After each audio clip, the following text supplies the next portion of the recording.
But wait, there's more. Okay, quick little update here since day before yesterday when I was peeling apart these batteries here. I did take the pack that had more use on it that was in the cart, the one I made the video of disassembling the BMS, and I have completely broken down every single cell in it. Now remember that warning, you'll see one that says damaged in Sharpie. They said about not sticking metal objects in the battery pack. Well, you know, I did that. I tried to cheat for a minute, just for half a second. That's what happens. Don't do that. It really pissed this one particular cell off because the entire outside, now it still had the wrapping on it when I did this. Like, it was still together. I was using it to, peel the pack apart because there's, 2 layers here and it needs to be pried open. The way I found to do that, as a heads up for anybody that's going to try to take one of these things apart. Yeah, see, there's the one with the popsicle stick. Is I took this, plastic door trim tool, right? Fiberglass handled rubber mallet. Wham, wham, wham. Work your way around. Pry the thing open, right? Yeah, because I don't know what I was doing. I touched something. This was like one of the end cells, basically kind of sitting like this, I think, somewhere in here. And yeah, pissed it off. It went sparky spark. Momentarily terrified me. Nothing else happened, luckily. Interestingly enough, I stuck this thing in a little portable charger. I have a little, charge station that has some 18650s for flashlights and things like that. It still holds a charge and works just fine. So, I might just use it as like a flashlight battery or something. But I did damage one of the cells. By my math, there's 392 cells in a pack. Then I wrote ×2 because I have 2 of these things, minus 1 that is damaged. I'm not gonna put that in anything important. It can be used solo for something.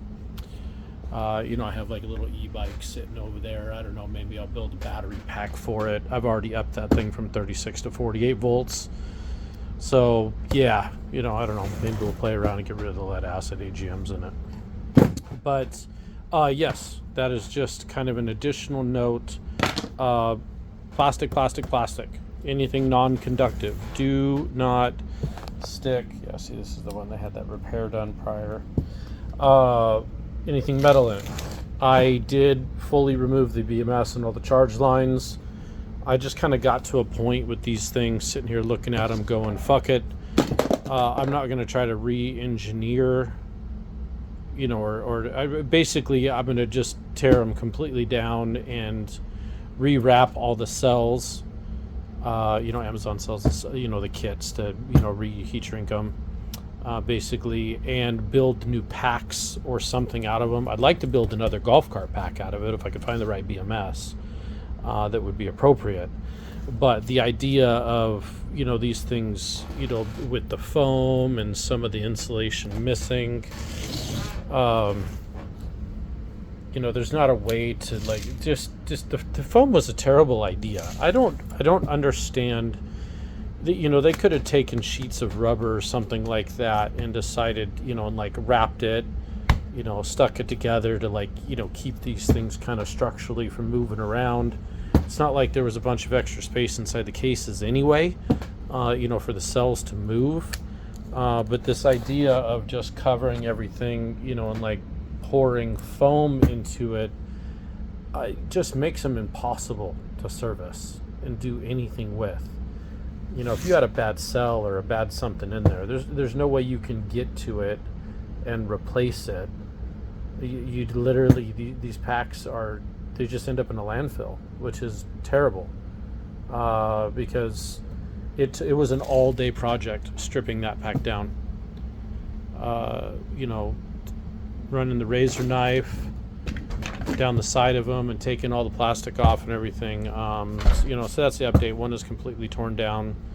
I'm waiting for the video to encode so that I can post the update on you know, what the teardown prior to fully disassembling it looked like.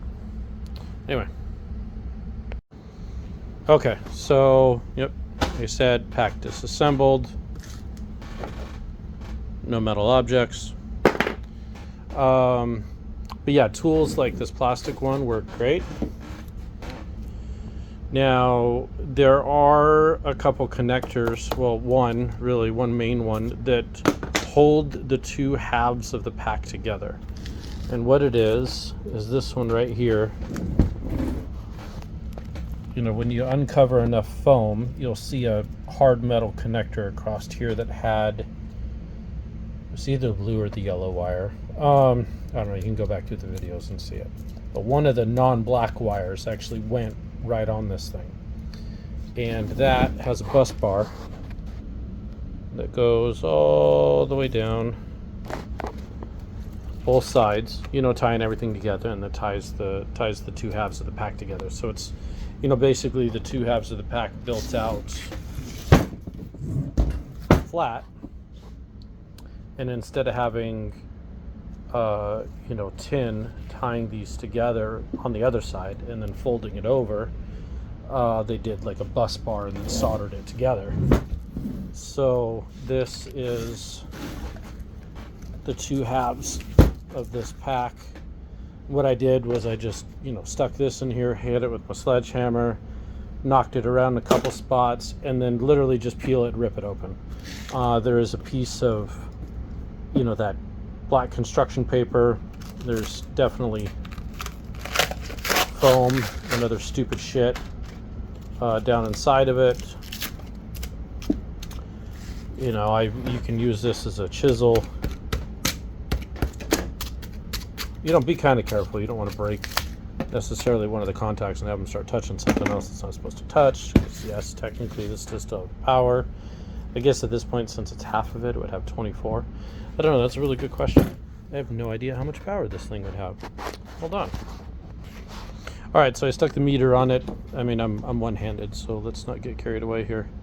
But let me see if I can actually get it to do it. That's the negative side over here, but whatever.